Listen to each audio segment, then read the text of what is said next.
3 मार्च 1876 को अमेरिका के कैंटुस्की में सुबह 11 बजे से लेकर 12 बजे के बीच में आसमान से अचानक मांस के टुकड़ों की बारिश होने लगी थी। यह लाल रंग के मांस के टुकड़े जिनका आकार 2x2 इंच से लेकर 4x4 इंच तक था। ये मांस के टुकड़ों की बारिश क्यों होने लगी थी, इसके पीछे बहुत से तर्क दिए गए थे, लेकिन सबसे ज्यादा माने जाने वाला तर्क ये था कि ये मांस के टुकड़े गिद्ध के झुंड ने मांस खाने के बाद उड़ते समय यहाँ से गिराए होंगे। लेकिन इस तरह का कोई भी पक्का सबूत नहीं है। लेकिन सबसे ज्यादा चौंकाने वाली बात यह थी कि यह मांस के टुकड़े किसी गाय, घोड़े, भालू या किसी इंसान के नहीं थे। ये किस जीव के थे, ये आज तक किसी भी वैज्ञानिक को पता ही नहीं चला है।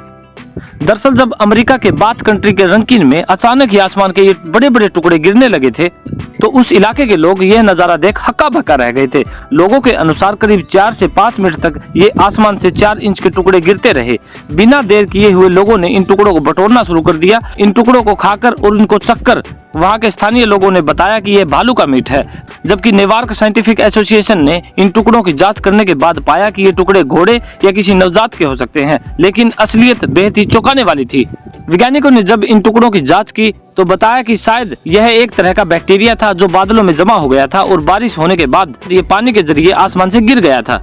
आपको बता दें कि इससे पहले भी मछलियां, मेंढक, केकड़े ऐसे ही आसमान से बारिश के जरिए गिरते रहे हैं, क्योंकि आए दिन तूफान और बवंडर जैसी तीव्र मौसमी घटनाएं देखने को मिलती रहती है और इन्हीं घटनाओं की वजह से बारिश के दौरान मछलियां आसमान से गिरती रहती हैं। आसान भाषा में कहें तो समुद्र सतह से जब कोई बवंडर टकराता है तो वह पानी की सतह पर मौजूद मेंढक, मछलियां, केकड़े इत्यादि जलीय जंतुओं को आसमान की ओर खींच लेता है और बारिश के जरिए धरती पर गिरा देता है।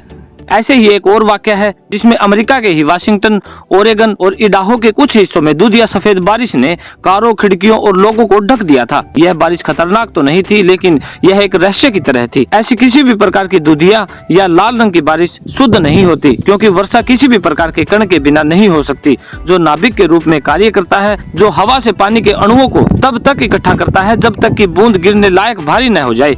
लेकिन कभी कभी बारिश सामान्य से बहुत ज्यादा गंदी हो जाती है।